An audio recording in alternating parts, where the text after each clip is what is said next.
50 Essays by George Orwell. Antisemitism in Britain, 1945. There are about 400,000 known Jews in Britain, and in addition some thousands or, at most, scores of thousands of Jewish refugees who have entered the country from 1934 onwards. The Jewish population is almost entirely concentrated in half a dozen big towns and is mostly employed in the food, clothing, and furniture trades. A few of the big monopolies, such as the ICI, one or two leading newspapers and at least one big chain of department stores are Jewish-owned or partly Jewish-owned, but it would be very far from the truth to say that British business life is dominated by Jews. The Jews seem, on the contrary, to have failed to keep up with the modern tendency towards big amalgamations and to have remained fixed in those trades which are necessarily carried out on a small scale and by old-fashioned methods. I start off with these background facts, which are already known to any well-informed person, in order to emphasize that there is no real Jewish problem in England. The Jews are not numerous or powerful enough, and it is only in what are loosely called intellectual circles that they have any noticeable influence. Yet it is generally admitted that antisemitism is on the increase, that it has been greatly exacerbated by the war, and that humane and enlightened people are not immune to it. It does not take violent forms. English people are almost invariably gentle and law-abiding, but it is ill-natured enough, and in favorable circumstances it could have political results. Here are some samples of anti-Semitic remarks that have been made to me during the past year or two. Middle-aged office employee: I generally come to work by bus. It takes longer, but I don't care about using the underground from Golders Green nowadays. There's too many of the chosen race traveling on that line. Tobacconist: woman, no, I've got no matches for you. I should try the lady down the street. She's always got matches. One of the chosen race, you see. Young intellectual: communist or near communist, no, I do not like Jews. I've never made any secret of that. I can't stick them. Mind you, I'm not anti-Semitic, of course. Middle-class woman: well, no one could call me anti-Semitic, but I do think the way these Jews behave is too absolutely stinking. The way they push their way to the head of queues, and so on. They're so abominably selfish. I think they're responsible for a lot of what happens to them. Milk roundsman: a Jew don't do no work, not the same as what an Englishman does. He's too clever. We work with this flexes his biceps. They work with that there, taps his forehead. Chartered accountant: intelligent, left-wing in an undirected way, these bloody yids are all pro-German. They'd change sides tomorrow if the Nazis got here. I see a lot of them in my business. They admire Hitler at the bottom of their hearts. They'll always suck up to anyone who kicks them. Intelligent woman: on being offered a book dealing with antisemitism and German atrocities, don't show it me, please don't show it to me. It'll only make me hate the Jews more than ever. I could fill pages with similar remarks, but these will do to go on with. Two facts emerge from them. One, which is very important and which I must return to in a moment, is that above a certain intellectual level people are ashamed of being anti-Semitic and are careful to draw a distinction between antisemitism and disliking Jews. The other is that antisemitism is an irrational thing. The Jews are accused of specific offenses, for instance, bad behavior in food queues, which the person speaking feels strongly about, but it is obvious that these accusations merely rationalize some deep-rooted prejudice. To attempt to counter them with facts and statistics is useless, and may sometimes be worse than useless. As the last of the above-quoted remarks shows, people can remain anti-Semitic, or at least anti-Jewish, while being fully aware that their outlook is indefensible. If you dislike somebody, you dislike him and there is an end of it. Your feelings are not made any better by a recital of his virtues. It so happens that the war has encouraged the growth of antisemitism and even, in the eyes of many ordinary people, given some justification for it. To begin with, the Jews are one people of whom it can be said with complete certainty that they will benefit by an Allied victory. Consequently, the theory that this is a Jewish war has a certain plausibility, all the more so because the Jewish war effort seldom gets its fair share of recognition. The British Empire is a huge heterogeneous organization held together largely by mutual consent, and it is often necessary to flatter the less reliable elements at the expense of the more loyal ones. To publicize the exploits of Jewish soldiers, or even to admit the existence of a considerable Jewish army in the Middle East, rouses hostility in South Africa, the Arab countries and elsewhere. It is easier to ignore the whole subject and allow the man in the street to go on thinking that Jews are exceptionally clever at dodging military service. Then again, Jews are to be found in exactly those trades which are bound to incur unpopularity with the civilian public in wartime. Jews are mostly concerned with selling food, clothes, furniture, and tobacco, exactly the commodities of which there is a chronic shortage, with consequent overcharging, black marketing, and favoritism. And again, the common charge that Jews behave in an exceptionally cowardly way during air raids was given a certain amount of color by the big raids of 1940. As it happened, the Jewish quarter of Whitechapel was one of the first areas to be heavily blitzed, with the natural result that swarms of Jewish refugees distributed themselves all over London. If one judged merely from these wartime phenomena, it would be easy to imagine that antisemitism is a quasi-rational thing, founded on mistaken premises. And naturally the antisemit thinks of himself as a reasonable being. Whenever I have touched on this subject in a newspaper article, I have always had a considerable comeback, and invariably some of the letters are from well-balanced, middling people, doctors, for example, with no apparent economic grievance. These people always say, as Hitler says in Mein Kampf, that they started out with no anti-Jewish prejudice but were driven into their present position by mere observation of the facts. Yet one of the marks of antisemitism is an ability to believe stories that could not possibly be true. One could see a good example of this in the strange accident that occurred in London in 1942, when a crowd, frightened by a bomb burst nearby, fled into the mouth of an underground station, with the result that something over 100 people were crushed to death. The very same day it was repeated all over London that the Jews were responsible. Clearly, if people will believe this kind of thing, one will not get much further by arguing with them.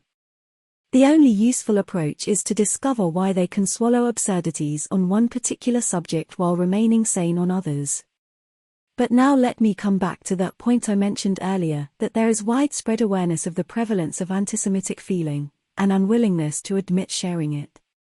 Among educated people, antisemitism is held to be an unforgivable sin and in a quite different category from other kinds of racial prejudice. People will go to remarkable lengths to demonstrate that they are not antisemitic. Thus, in 1943 an intercession service on behalf of the Polish Jews was held in a synagogue in St. John's Wood.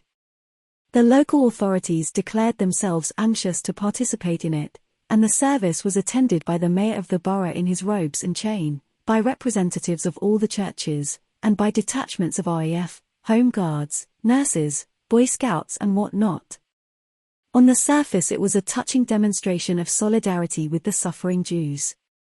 But it was essentially a conscious effort to behave decently by people whose subjective feelings must in many cases have been very different. That quarter of London is partly Jewish, antisemitism is rife there, and, as I well knew, some of the men sitting round me in the synagogue were tinged by it. Indeed, the commander of my own platoon of Home Guards, who had been especially keen beforehand that we should make a good show at the intercession service, was an ex-member of Mosley's Blackshirts. While this division of feeling exists, tolerance of mass violence against Jews, or, what is more important, anti-Semitic legislation, are not possible in England. It is not at present possible, indeed, that antisemitism should become respectable. But this is less of an advantage than it might appear. One effect of the persecutions in Germany has been to prevent antisemitism from being seriously studied.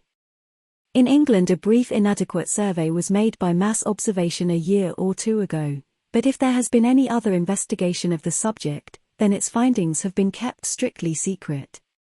At the same time there has been conscious suppression, by all thoughtful people, of anything likely to wound Jewish susceptibilities. After 1934 the Jew joke disappeared as though by magic from postcards, periodicals, and the music hall stage, and to put an unsympathetic Jewish character into a novel or short story came to be regarded as antisemitism. On the Palestine issue, too, it was de rigueur among enlightened people to accept the Jewish case as proved and avoid examining the claims of the Arabs, a decision which might be correct on its own merits, but which was adopted primarily because the Jews were in trouble and it was felt that one must not criticize them. Thanks to Hitler, therefore, you had a situation in which the press was in effect censored in favor of the Jews while in private antisemitism was on the upgrade, even, to some extent, among sensitive and intelligent people. This was particularly noticeable in 1940 at the time of the internment of the refugees. Naturally, every thinking person felt that it was his duty to protest against the wholesale locking up of unfortunate foreigners who for the most part were only in England because they were opponents of Hitler. Privately, however, one heard very different sentiments expressed. A minority of the refugees behaved in an exceedingly tactless way, and the feeling against them necessarily had an anti-Semitic undercurrent, since they were largely Jews. A very eminent figure in the Labour Party, I won't name him, but he is one of the most respected people in England, said to me quite violently, "We never asked these people to come to this country. If they choose to come here, let them take the consequences." Yet this man would as a matter of course have associated himself with any kind of petition or manifesto against the internment of aliens. This feeling that antisemitism is something sinful and disgraceful, something that a civilized person does not suffer from, is unfavorable to a scientific approach, and indeed many people will admit that they are frightened of probing too deeply into the subject. They are frightened, that is to say, of discovering not only that antisemitism is spreading, but that they themselves are infected by it. To see this in perspective, one must look back a few decades, to the days when Hitler was an out-of-work house painter whom nobody had heard of. One would then find that though antisemitism is sufficiently in evidence now, it is probably less prevalent in England than it was 30 years ago. It is true that antisemitism as a fully thought-out racial or religious doctrine has never flourished in England. There has never been much feeling against intermarriage, or against Jews taking a prominent part in public life. Nevertheless, 30 years ago it was accepted more or less as a law of nature that a Jew was a figure of fun and though superior in intelligence, slightly deficient in character. In theory a Jew suffered from no legal disabilities, but in effect he was debarred from certain professions. He would probably not have been accepted as an officer in the Navy, for instance, nor in what is called a smart regiment in the army. A Jewish boy at a public school almost invariably had a bad time. He could, of course, live down his Jewishness if he was exceptionally charming or athletic, but it was an initial disability comparable to a stammer or a birthmark. Wealthy Jews tended to disguise themselves under aristocratic English or Scottish names, and to the average person it seemed quite natural that they should do this, just as it seems natural for a criminal to change his identity if possible. About 20 years ago, in Rangoon, I was getting into a taxi with a friend when a small ragged boy of fair complexion rushed up to us and began a complicated story about having arrived from Colombo on a ship and wanting money to get back. His manner and appearance were difficult to place, and I said to him, "You speak very good English. What nationality are you?" He answered eagerly in his Kai accent, "I am a Jew, sir." And I remember turning to my companion and saying, only partly in joke, "He admits it openly." All the Jews I had known till then were people who were ashamed of being Jews, or at any rate preferred not to talk about their ancestry, and if forced to do so tended to use the word Hebrew. The working class attitude was no better. The Jew who grew up in Whitechapel took it for granted that he would be assaulted, or at least hooted at, if he ventured into one of the Christian slums nearby, and the Jew joke of the music halls and the comic papers was almost consistently ill-natured. Note at end of paragraph, there was also literary Jew-baiting, which in the hands of Belloc, Chesterton and their followers reached an almost continental level of scurrility. Non-Catholic writers were sometimes guilty of the same thing in a milder form. There has been a perceptible anti-Semitic strain in English literature from Chaucer onwards, and without even getting up from this table to consult a book I can think of passages which if written now would be stigmatized as antisemitism, in the works of Shakespeare, Smollett, Thackeray, Bernard Shaw, H. G. Wells, T. S. Eliot, Aldous Huxley, and various others. Offhand, the only English writers I can think of who, before the days of Hitler, made a definite effort to stick up for Jews are Dickens and Charles Reade. And however little the average intellectual may have agreed with the opinions of Belloc and Chesterton, he did not acutely disapprove of them.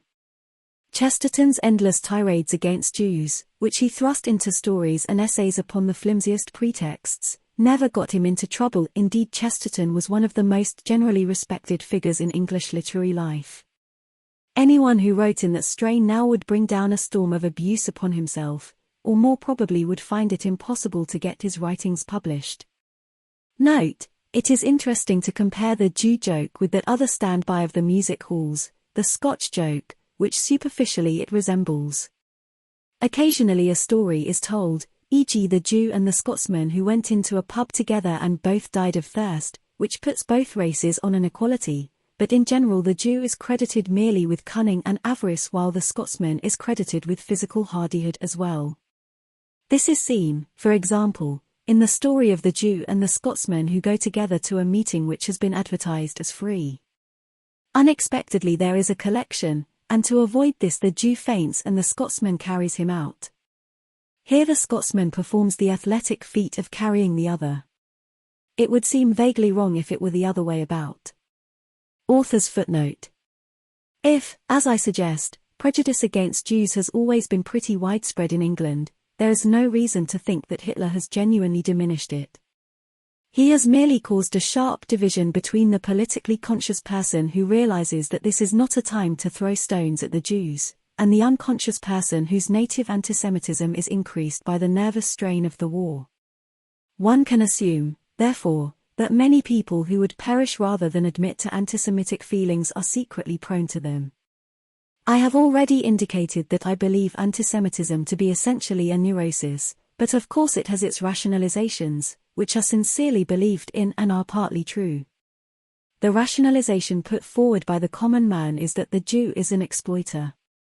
The partial justification for this is that the Jew, in England, is generally a small businessman, that is to say a person whose depredations are more obvious and intelligible than those of, say, a bank or an insurance company. Higher up the intellectual scale, antisemitism is rationalized by saying that the Jew is a person who spreads disaffection and weakens national morale. Again, there is some superficial justification for this. During the past 25 years the activities of what are called intellectuals have been largely mischievous. I do not think it an exaggeration to say that if the intellectuals had done their work a little more thoroughly, Britain would have surrendered in 1940. But the disaffected intelligentsia inevitably included a large number of Jews. With some plausibility it can be said that the Jews are the enemies of our native culture and our national morale. Carefully examined, the claim is seen to be nonsense, but there are always a few prominent individuals who can be cited in support of it. During the past few years there has been what amounts to a counterattack against the rather shallow leftism which was fashionable in the previous decade and which was exemplified by such organizations as the Left Book Club. This counterattack, see for instance such books as Arnold Lutin's The Good Gorilla or Evelyn Waug's Put Out More Flags, has an antisemitic strain, and it would probably be more marked if the subject were not so obviously dangerous. It so happens that for some decades past Britain has had no nationalist intelligentsia worth bothering about. But British nationalism, i.e. nationalism of an intellectual kind, may revive, and probably will revive if Britain comes out of the present war greatly weakened. The young intellectuals of 1950 may be as naively patriotic as those of 1914. In that case the kind of antisemitism which flourished among the anti-Dreyfusards in France, and which Chesterton and Belloc tried to import into this country, might get a foothold. I have no hard and fast theory about the origins of antisemitism. The two current explanations, that it is due to economic causes, or on the other hand, that it is a legacy from the Middle Ages, seem to me unsatisfactory, though I admit that if one combines them they can be made to cover the facts. All I would say with confidence is that antisemitism is part of the larger problem of nationalism, which has not yet been seriously examined, and that the Jew is evidently a scapegoat, though for what he is a scapegoat we do not yet know. In this essay I have relied almost entirely on my own limited experience, and perhaps every one of my conclusions would be negatived by other observers. The fact is that there are almost no data on this subject. But for what they are worth I will summarize my opinions. Boiled down, they amount to this. There is more antisemitism in England than we care to admit, and the war has accentuated it, but it is not certain that it is on the increase if one thinks in terms of decades rather than years. It does not at present lead to open persecution, but it has the effect of making people callous to the sufferings of Jews in other countries. It is at bottom quite irrational and will not yield to argument. The persecutions in Germany have caused much concealment of anti-Semitic feeling and thus obscured the whole picture. The subject needs serious investigation. Only the last point is worth expanding. To study any subject scientifically one needs a detached attitude, which is obviously harder when one's own interests or emotions are involved.